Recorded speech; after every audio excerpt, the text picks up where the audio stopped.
Nasaan kaya si Nanay? Kwento ni Erickson M. MacLeod, guhit ni J.J. Duran. Tilaok ang gumising kay Elio sa mahimbing na pagkakatulog. Bumangon siya at inayos ang unan at kumot. Pagkatapos ay tumingin sa salamin at sinabing, "Mukhang magiging maganda ang araw na ito.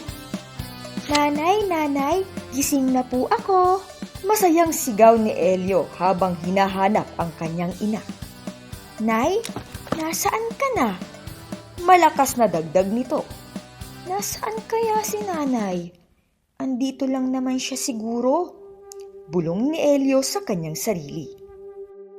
May nakitang anino at mga makukulay na bagay si Elio sa labas.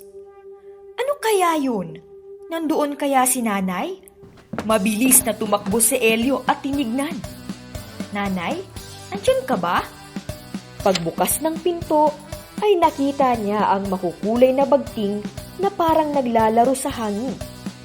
"Ang ganda ng mga kulay, di ba, Elio?" Bati sa kanya ng kanyang tatay. Tumango si Elio at sinabi, "Tatay, nasaan kaya si Nanay?" "Andyan lang yun," sagot naman sa kanya. Nang biglang may kaaya-ayang naamoy naman si Elio sa loob ng bahay. Ano kaya yun? Nandoon kaya si Nanay? Mabilis na pumasok si Elio at tinignan. "Nanay, andyan ka ba?" Pumunta si Elio malapit sa banyo at pagpasok sa bahay ay naamoy ang mababangong bulaklak na nakaalay. "Ang bango ng mga sampagita, di ba, Elio?" Sambit sa kanya ng kanyang ate na kalalabas lang ng banyo. Tumango si Elio at sinabing, "Ate, nasaan kaya si Nanay?" "Andyan lang yun," sagot naman sa kanya. May malakas na tunog na narinig si Elio sa may kwarto sa taas. Ano kaya yun? Nandoon kaya si Nanay? Mabilis na umakyat si Elio at tinignan. "Nanay, andyan ka ba?" Sinundan ng tunog at narinig ang nakakaindak na tunog ng musiko. Nakakaaliw ang tunog ng musiko, di ba, Elio? Tumango si Elio at sinabing, "Kuya, nasaan kaya si Nanay?" "Andyan lang yun," sagot naman sa kanya. Kakahanap ay nagutom si Elio. Tumungo siya sa may kusina at may nakitang nakatakip na pinggan. Ano kaya yun? Nandoon kaya si Nanay?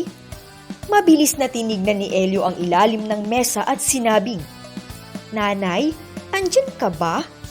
Kumuha na lang ng kutsara at saka tinikman ang masasarap na handa sa kanilang lamesa.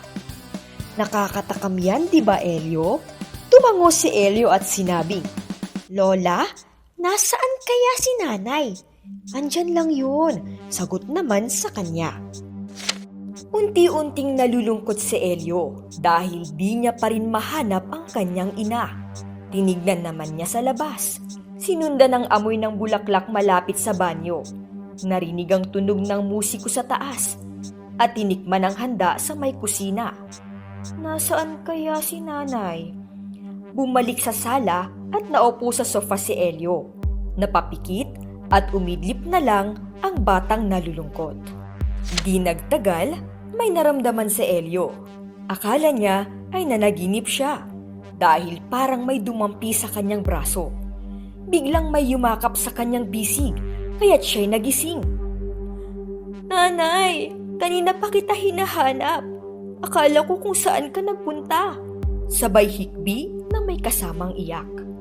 "Tahan na anak, nagpunta lang ako sa palengke para bumili ng puto," sagot ng kanyang ina. "Bakit, Nanay? Ano ba ang meron ngayon?" tanong ni Elio sa kanyang ina. "Fiesta ngayon, Elio. Tayo ay magdiriwang." Masayang tumalon si Elio at biglang tinawag ang lahat ng kapamilya. "Andito na si Tatay, si Ate at si Kuya. Pati na rin si Nanay. Nandito rin si Lola. Pero nasaan si Lolo? Lolo? Lolo? Nasaan ka na?"